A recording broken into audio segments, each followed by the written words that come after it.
Hello. This video is going to be about cycles and the way that things change over time. You know, everything kind of evolves and goes in a cycle. So this is the cycle I came up with.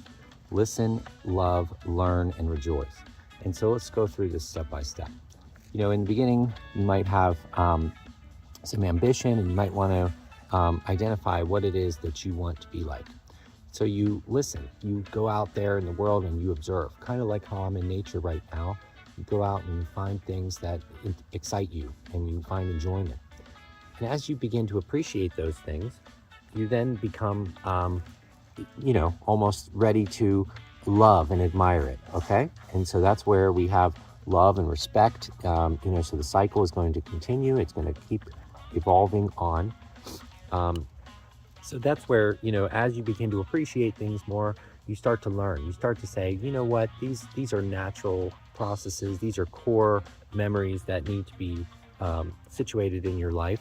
And so you start to learn what it is that you want to do permanently.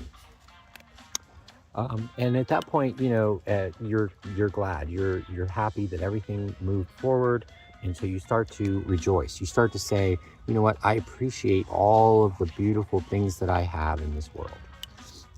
And these cycles continue. So, just like you have spring, summer, fall, and winter. And so if you think about it, spring is kind of where, you're alarmed, there's flowers coming out. You're starting to listen. You're starting to look at what's new.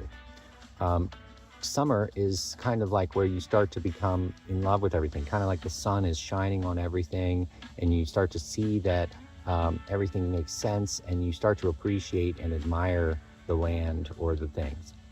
And then you have fall where things start to, become more learned and more, in place, and the things that are permanent stay there, but the things that are not permanent go away. And then finally you have winter where, you kind of cuddle up inside and you sort of think about the things that you want to do next, and you get that time to rejoice or relax and kind of rethink everything. So those are the scenarios that I'm talking about here, and I just wanted to indicate that everything goes in these cycles. And so I put these stickers here to try to help indicate to me what the emotions behind this were, but essentially everything in this universe are going through these cycles. Thank you for listening.